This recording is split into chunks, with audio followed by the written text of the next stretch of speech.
Hey everyone, welcome to our deep dive today. We're going to be exploring some pretty fascinating ideas about how our thoughts and feelings actually shape our reality. You know how sometimes you hear that and you're like, yeah, right. But we're going to dig deep and really look at how that works.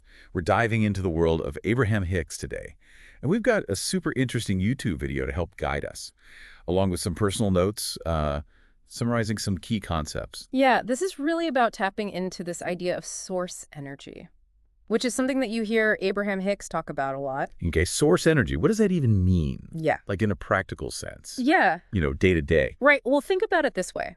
Have you ever had one of those moments like a flash of inspiration, like it just kind of comes out of nowhere, or like a deep knowing that you can't really explain? Like, where did that come from? Those are little glimpses of your connection to source energy, which is this kind of unlimited source of creativity and wisdom that we all have access to. So you're saying we're not just these limited physical beings. There's more to us than meets the eye. Exactly. And the more we can tap into this source energy, we start to realize, wow, we're actually capable of creating some pretty incredible things in our lives. But there's a catch. Our ability to actually manifest is directly tied to our point of power. And the video talks about this. It lies in the present moment. That makes sense. I've heard people say you create your own reality so many times, Yeah. but it's always seemed kind of vague to me. So how does that actually work, like moment to moment? Okay, so think of it like this. Every single thought and feeling we have emits a vibration, like a radio signal going out into the universe. And the universe being this incredible mirror, it reflects back experiences that actually match that vibration. So if I'm constantly like stressed out about something, am I actually attracting more stress into my life? Yeah, kind of unfortunately. That's why aligning our energy with what we want to experience is so important. It's about consciously tuning our vibrational frequency to match the frequency of our desires. And that's where the concept of resistance comes in. Resistance. Yeah. Right? Those are those negative thoughts and feelings that always seem to pop up whenever we're trying to create something new. Yep. And what's interesting here is that Abraham Hicks, they suggest that we actually stop fighting resistance. So instead of trying to force it away, just try to acknowledge it and gently shift our focus. So it's kind of like when you try to push a beach ball underwater. The harder you push it down, the more it just pops back up. But if you just let go, it floats right to the surface. Oh, that's a great analogy. And that's where aligning with source energy comes in. When we're in alignment, we actually experience these incredible positive feelings like appreciation and joy, a sense of clarity. It's like everything just clicks into place. Exactly. It's like tuning into a radio station, and all of a sudden the signal is crystal clear. When we're in that state of alignment, we naturally start attracting experiences that match that positive frequency. It's like we're setting the stage for our desires to manifest. But the video also talks about these things called vibrational grids. Vibrational grids. Okay, that sounds intense. What are those? Think of them like energetic blueprints for different areas of your life, your relationships, your career, your finances, your health. And each grid has its own unique vibration that's shaped by your dominant thoughts and feelings about that specific area. Okay, so if I'm constantly worried about money, my financial grid is going to be vibrating at a pretty low frequency. So I'm probably going to attract more money worries. Yeah. Unfortunately, that's how it works. But the good news is we have the power to change that vibration. Okay, but how do we do that? How do we intentionally change the energy of those grids? That's a great question. And that's where things get really interesting. We'll dive deeper into that in the next part of our deep dive. But for now, just consider this. If every thought and feeling is like a drop of water, shaping the landscape of your life, what kind of landscape are you creating with your dominant thoughts and feelings? So welcome back to our deep dive into the world of Abraham Hicks. When we left off last time, we were talking about those vibrational grids that kind of shape different areas of our lives. Yeah, those grids really got me thinking. It's kind of mind-blowing to think that we're constantly emitting energy that's actually shaping our reality. I know, right? And remember, each grid is like a unique energetic blueprint. It's vibrating at a frequency, determined by our thoughts and feelings about that specific area of life. Okay, so if I'm getting this right, if we want to change our experience, we need to change the energy of the corresponding grid. But how do we actually do that? It feels kind of intangible. That's a great question. You're right, it can feel a bit abstract. But the key here is to understand that those grids are constantly being shaped by our current thoughts and feelings. It's about being aware of what we're focusing on and making conscious choices to shift our perspective. Okay, so instead of dwelling on lack or fear or worry, we need to cultivate feelings of abundance and joy and gratitude. But what about when those negative thoughts just keep creeping back in? It can feel like a real uphill battle sometimes. Oh, for sure, those negative patterns can be pretty persistent. But here's a powerful technique that Abraham Hicks talks about. Instead of resisting those negative thoughts, just try to acknowledge them without judgment, and then gently shift your focus to something that feels better. Okay, so it's not about denying or suppressing those negative emotions. It's about recognizing them and then consciously choosing a different perspective. Kind of like changing the channel on the radio, tuning into a more positive frequency. Exactly. And that's where the idea of playing with the vibrational patterning comes in. It's something we touched on earlier. It's about finding ways to raise our vibration and align it with the frequency of our desires. So like listening to uplifting music, or being out in nature, practicing gratitude, or doing anything that brings us joy. Exactly. It's about proactively seeking out those experiences that generate positive emotions. The more we do that, the stronger those positive vibrational patterns become. And the more we attract experiences that match that energy. It's almost like training our minds to focus on the good, to look for the beauty and the joy in every moment, Yeah. rather than getting bogged down by all the negative stuff. You know, there was another point that really stood out to me in the video. It's this idea that we need to actually feel the manifestation before it shows up in our physical reality. Right. That's like a core principle of the law of attraction, aligning our energy with the feeling of having what we desire, even if it hasn't actually materialized yet. So it's not enough to just like think about it Yeah. or visualize it. We need to actually feel the emotions associated with having it right now. Exactly. Remember, the universe responds to our vibration, not just our thoughts. Okay, that makes a lot of sense. It's like putting on a new outfit and just walking around as if you already own it, feeling all the confidence and joy that comes with it, even if you haven't officially purchased it yet. Oh, I love that analogy. It's about embodying the energy of our desires, which sends this powerful signal to the universe that we're ready to receive them. But I have to admit, sometimes it's hard to hold on to that feeling of having it, especially when life throws those curveballs our way and those doubts start creeping in. How do we stay aligned when things get challenging? That's where the practice of surrendering control comes in. It's about releasing the need to micromanage every single detail and trusting that the universe actually has a plan. Isn't that easier said than done, hmm especially when we're dealing with things that feel really important to us? You're absolutely right. It can be a real challenge. But here's a helpful way to reframe it. Think about a time when you were really looking forward to something, like a vacation or a special event. You probably didn't spend every moment leading up to it, worrying about all the things that could go wrong. That's true. Usually I'm focused on the excitement and the anticipation of the experience. Exactly. And that's the energy we want to cultivate when we're manifesting. It's about holding on to that sense of joyful anticipation, knowing that the universe is orchestrating everything.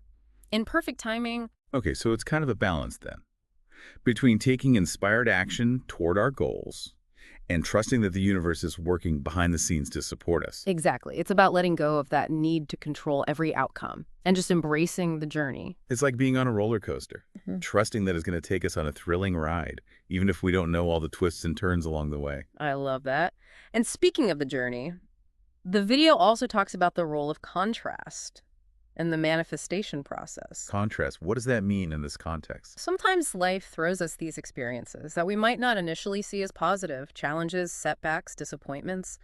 But Abraham Hicks suggests that these experiences are actually valuable because they can help us clarify what we truly desire. So it's like those moments of contrast. They highlight what we don't want, which in turn helps us get clearer on what we do want. Exactly. It's like holding up a piece of black fabric next to a piece of white fabric. The contrast makes each color stand out more vividly. So even those challenging experiences can serve a purpose in our growth and evolution. They can actually help us refine our desires and align with our true path. Exactly. And they offer us a chance to practice those techniques we've been discussing, shifting our perspective, releasing resistance, and surrendering to the wisdom of the universe. This is such an empowering way to look at life's challenges. Mm. It's not about denying the negative. It's about using it as a catalyst for growth and clarity. Exactly.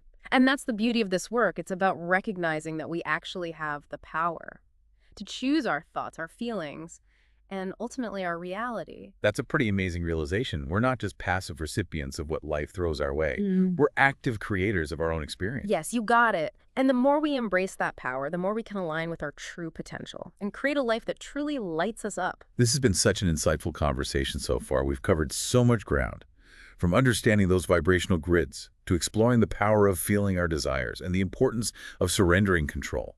You know what? I still have one question. It's about those limiting beliefs that often hold us back. Yes. Those deep-seated beliefs, you're not good enough, or you can't have what you want, those can be some of the biggest blocks to manifestation. Exactly. How do we deal with those? They can feel so ingrained and so hard to shake. Well, that's where we'll pick up in the final part of our deep dive. We'll explore how to identify those limiting beliefs and how to reprogram them with more empowering truths. Welcome back to our deep dive into the world of Abraham Hicks. We've been exploring some pretty mind-blowing concepts about how our thoughts and feelings really shape our reality. And in the last part, we were talking about how those pesky limiting beliefs can really get in the way of manifesting our desires. Yeah, those limiting beliefs, they can be tricky. They're like these old, worn-out records that are just playing in the background of our minds, telling us all the reasons why we can't have what we want. Right. They can feel so real, so convincing, even though they're often based on past experiences or, societal programming. Absolutely. So the first step is to actually become aware of them, to start paying attention to those negative thoughts that pop up. Whenever you think about your dreams and your goals, listen to the stories you're telling yourself. So it's about noticing those thoughts like, I'm not good enough, or I don't deserve it, or it's too late for me. Exactly. Once you start to identify those limiting beliefs, you can start to challenge them. Okay, so how do we do that? Do we just try to force them out of our minds? It's not about suppression or denial. It's more about gently questioning those beliefs and then replacing them with more empowering truths. So it's kind of like replacing that old scratched record with a new one. That's playing a more uplifting and empowering tune. Yeah, that's a great way to put it. It's about reprogramming our minds with beliefs that support our growth and expansion. Okay, can you give us an example of how we might do that? Okay, sure. Let's say you have this limiting belief about money, like I'll never be financially secure. You could start by actually questioning that belief. Ask yourself, is that really true? Are there any examples in my life that contradict that belief? Maybe I've experienced times of financial abundance in the past, or maybe I know people who have achieved financial security despite starting from similar circumstances as me. Exactly. And then you can start to replace that old belief with a new one. Like, I am capable of creating financial abundance in my life. Repeat that new belief to yourself regularly. Write it down. Even visualize yourself living that reality. It's like we're planting a new seed in the garden of our minds and then nurturing it with positive thoughts and affirmations. And over time, that new belief will take root, and it'll start to blossom in our external reality. But remember, it takes time and consistency. Don't get discouraged if those old beliefs start creeping back in. Just gently redirect your focus back to the new, empowering belief. It's kind of like training a puppy. You have to be patient and consistent with the positive reinforcement. That's a great analogy. And just like with puppy training, the more we practice, the stronger those new neural pathways become, and the easier it becomes to align with our desires. So it's about recognizing those limiting beliefs, challenging them, replacing them with more empowering truths, and then consistently reinforcing those new beliefs. Yeah. Positive thoughts, affirmations, visualizations. Yes, exactly. And as we do that, we start to shift our vibrational frequency, which in turn attracts experiences that match that new energy. But there's one more piece of the puzzle that we need to talk about. It's this idea of allowing. Allowing, what does that mean? In the context of manifestation. Yeah. It's about releasing the need to control every detail and trusting that the universe actually has a plan. It's about letting go of the how and the when and simply focusing on the feeling of having what we desire. So it's about surrendering to the flow of life and trusting that the universe is working behind the scenes to orchestrate our desires in perfect timing. Precisely. It's like being on a river. Yeah. And trusting that the current will carry us to our destination. Okay, but what if we feel impatient? What if we're really attached to a specific outcome or a specific timeline? That's usually when those limiting beliefs come back in. We start to doubt, worry, try to force things to happen. And that just creates more resistance, which blocks the flow of abundance. Exactly. So the key here is to practice patience and trust. Remember that the universe operates in perfect timing. It's a delicate balance, isn't it? Between taking inspired action and surrendering to the divine timing of our lives. You've got it. And that's where the magic happens. When we can align our energy with our desires and then surrender to the flow of life, we create this powerful vortex of attraction. This has been such an incredible journey. We've explored so many profound concepts about how our thoughts and feelings shape our reality.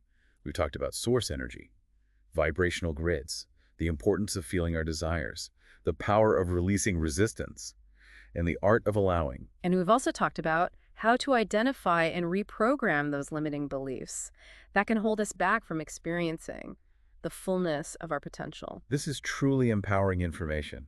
It reminds us that we're not just victims of circumstance, but active creators of our own reality. And we have the power to choose our thoughts, our feelings, and ultimately our destiny. So if you're ready to explore these concepts further, I encourage you to dive into that full Abraham Hicks video. And those insightful personal notes we mentioned earlier, they're filled with even more wisdom and practical tips for aligning with your desires and creating a life that truly lights you up. And as you embark on your manifestation journey, remember to be patient with yourself, celebrate your successes, and most importantly, have fun with the process. Yes, happy manifesting, everyone.